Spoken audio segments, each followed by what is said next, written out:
weekly words of wisdom. We've been going over week after week Think and Grow Rich by Napoleon Hill, my take on it, which is Act and Grow Rich. And this week, you've got to stay tuned for just a few minutes. Pretty brief week, pretty brief segment, but it's one of the most interesting segments that anyone's ever really heard of. I'll kind of give it a preface by saying it's the reason we're all here. If I had the little music playing in the background, it'd be a really old 90s song that goes something like this. Let's talk about sex, baby. Let's talk about you and me. Because that's exactly what this week is over. The 10th step towards riches in Napoleon Hill's Think and Grow Rich is sex transmutation. Now, this is a really interesting one because when people first hear it, first off, they just hear sex, right? So that automatically gets people listening. Then they hear that transmutation part, and then the question becomes, well, what is transmutation? Transmutation is the idea of taking one thing and turning it into something else. So that sex transmutation almost literally turns to taking sex, or the lack thereof, and turning it into something else. So let's back it up to go forward just a little bit. We started off with desire as the first step. Secondly, we showed how to have desire by increasing your faith, showed how to have faith by having auto-suggestion, utilize specialized knowledge in terms of learning your craft, knowing your craft, have the imagination to think bigger about what it is that you want to do, put some organized plans in place, and made a decision that you were going to continue to persist through whatever trials and tribulations it took while you form your mastermind group to then begin to continue on your journey towards financial freedom, wealth, and riches. Now, this week, sex transmutation is, again, a little bit more interesting than most. So let's just hop right in. Now, sex in and of itself, we all know what it is. We're all the result of just that thing. Now, how do you transmute sex? Well, let's talk about what it's used for first. Firstly, it's actually just a measure of procreation.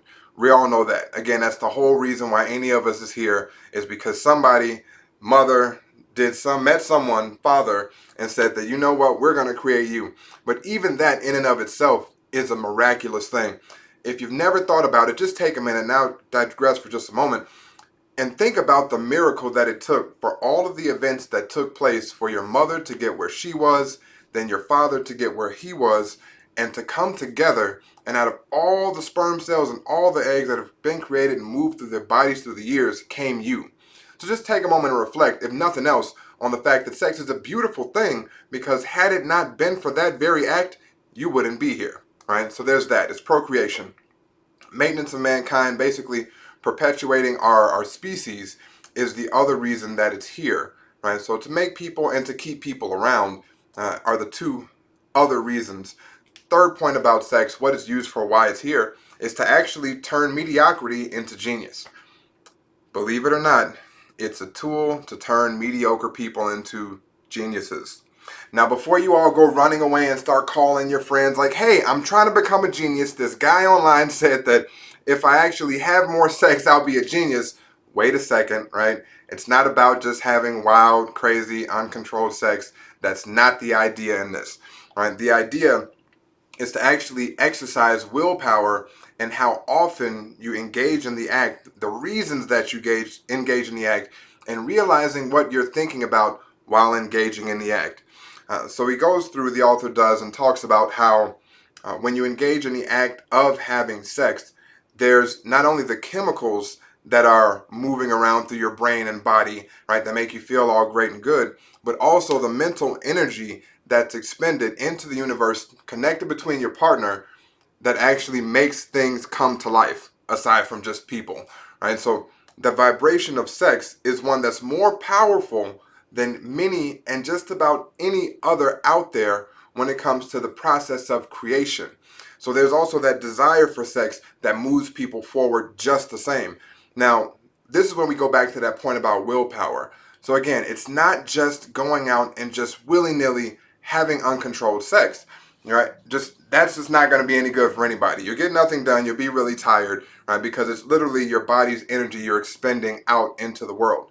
Whereas if you transmute that desire to have sex, you would then turn it into something a little bit more productive, right? You think about your people like, I would say the people like Tiger Woods, but clearly he turned that into what he turned it into. Kobe Bryant, right? We know sports stars that have used sex in a slightly different way.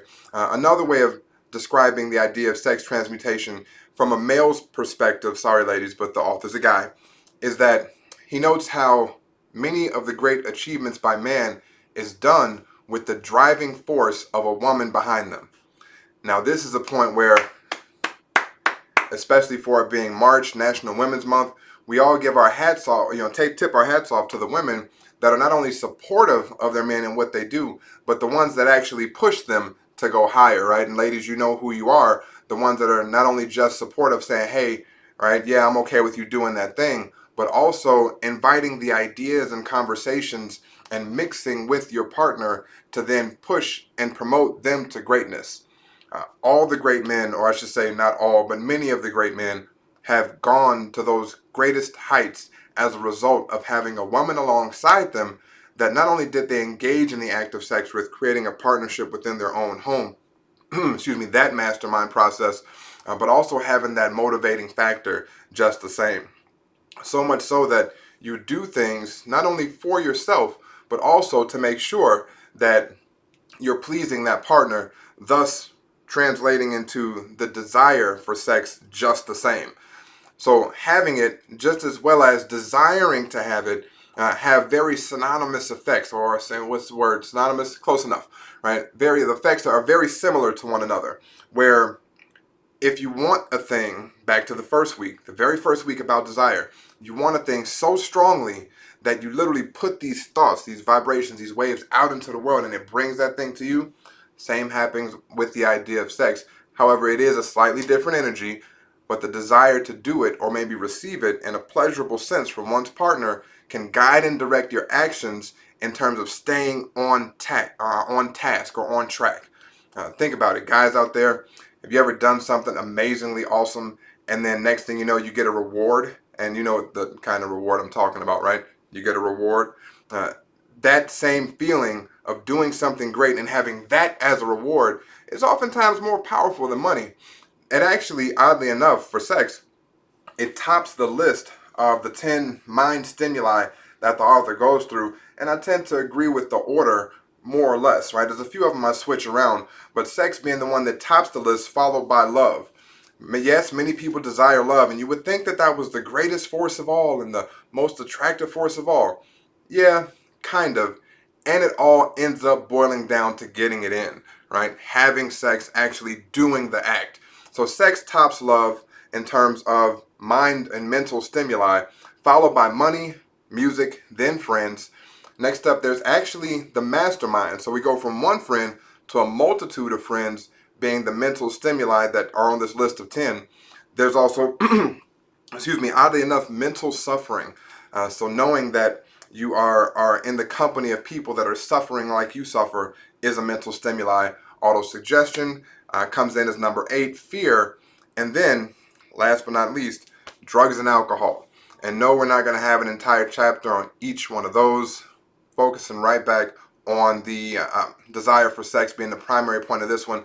Just wanted to bring that list out to say that it does, in fact, top the list of mental stimuli for both men and women.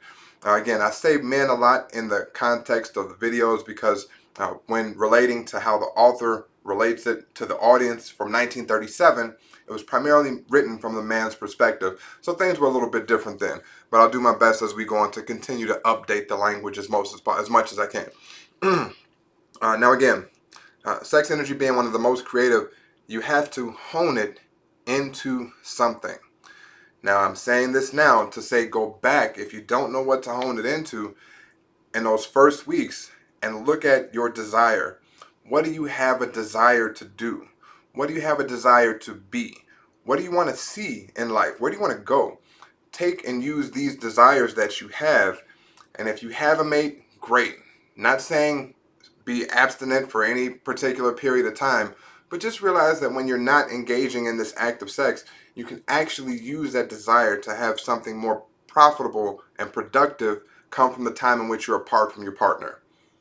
Think about that, right? So again, the act in and of itself being a wonderful thing, when you're away from it and you have a desire to have it, a drive by it, specifically men, again, driven by those women that are around and support you, you tend to do more than you would have done ordinarily if you were sitting there not worried about the act of intercourse.